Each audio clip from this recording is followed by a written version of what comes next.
Hi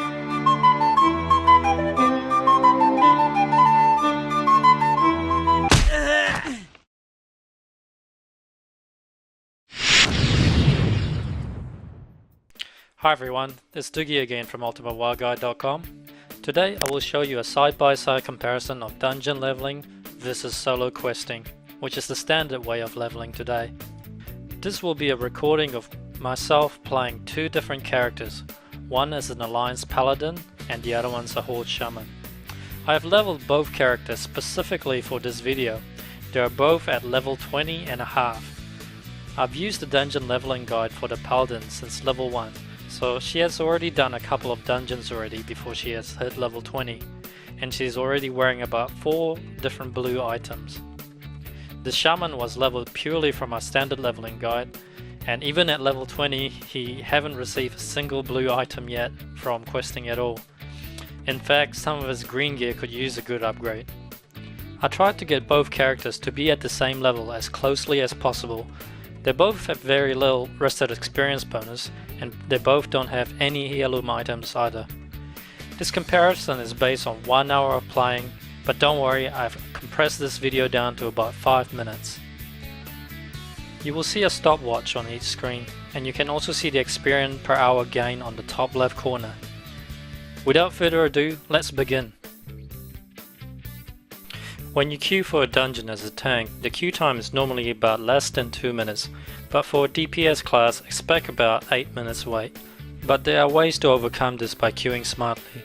Try to check our guide in advance so you can queue about 5 minutes earlier before we instruct you.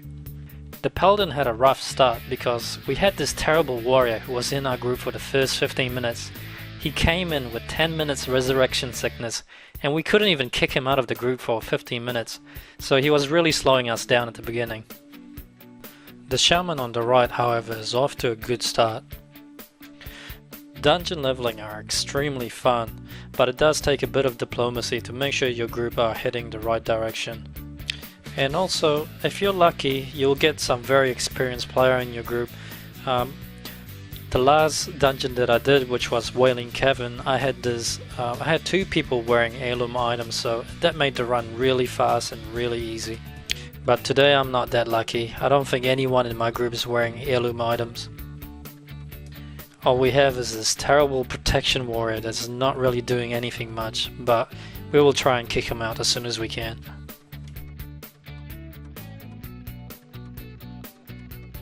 The Shaman on the right appears to be going extremely well because he's already turned in a couple of quests, so his experience gain per hour is about 20,000, while the Paladin experience gain per hour just from grinding in the dungeon is only about 10,000. This will all change as soon as he turns in his first quest, which is inside the dungeon. You can see right now with the experience per hour meter that the Paladin is only earning about 10,000 experience per hour, while the Shaman is earning over 20,000 experience per hour, so that's over double. But the Paladin is about to turn in a quest now, and his experience immediately boosted to about 17,000 experience per hour. So as you can see, the quest really made a big difference. I think this really proves that just queuing random dungeons one after the other just for leveling without any quests is really inefficient, because you can level up twice as fast by solo questing. If you're new to World of Warcraft and also new to dungeons, I have to warn you that tanking is probably the toughest role that you can do in the game. But if you're willing to learn and practice, then it's also the most fun role in the game. And the best time to learn is at early level.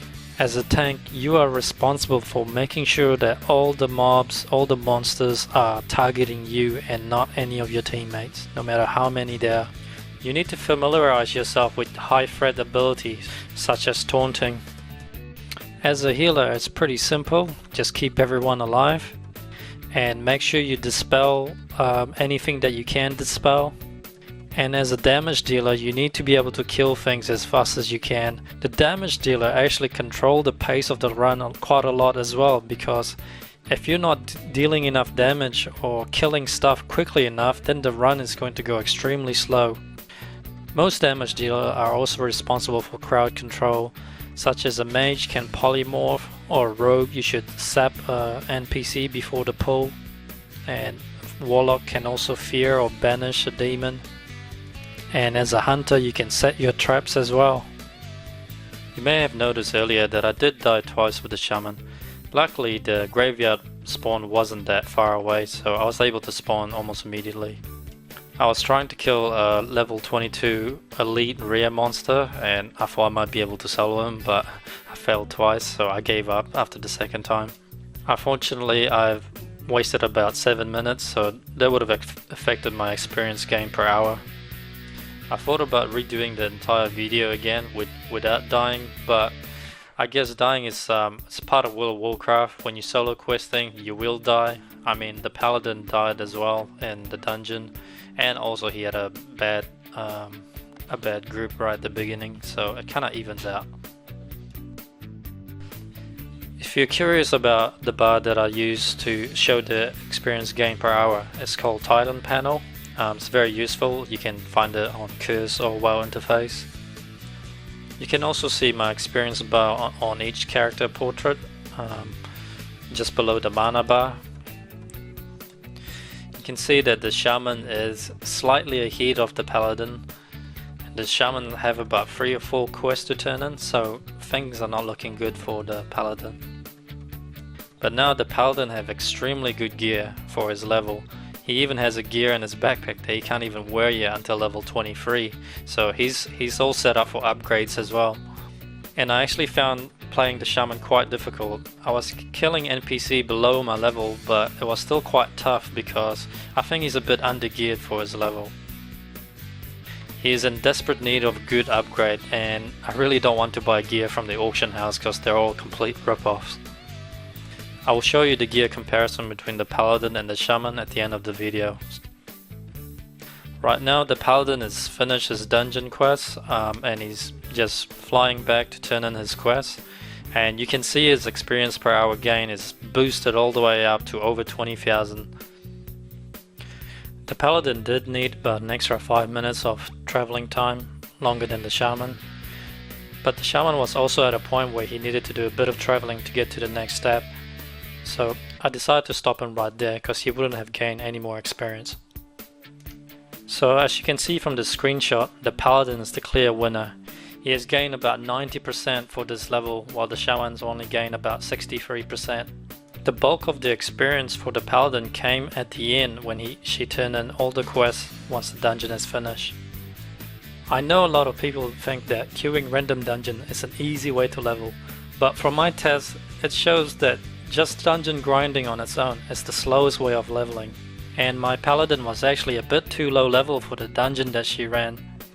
Most of the monsters were actually about 2 or 3 levels above her, so they were either yellow or orange. So she should have been getting probably the maximum amount of experience that she can from dungeon grinding without the help of any high level players. So if anyone ever tell you that grinding is faster than questing, that's absolute rubbish. Solo questing, surprisingly, is still very good. It's very friendly to new players who are just getting into the game. Dungeon questing is the clear winner. With questing, the experience was increased by 160% than doing dungeon on its own without any quests at all. There's one more thing I'd like to show you, which is the gear comparison between the dungeon leveler and the solo leveler. The Paladin on the left is the dungeon leveler. Just check out her gear. She's absolutely decked with the best gear for her level. She has about 6 blue items. If I were to use her for PvP or solo leveling, she will easily dominate. The poor Shaman on the right still haven't received any blue items yet from questing, but he's still able to solo quest without much problem.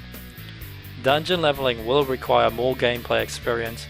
It really doesn't take long at all for you to learn, and the best time to learn is at lower levels. Because if you hit level 80 without playing any dungeons at all, it's going to be very confusing and difficult for you to get into.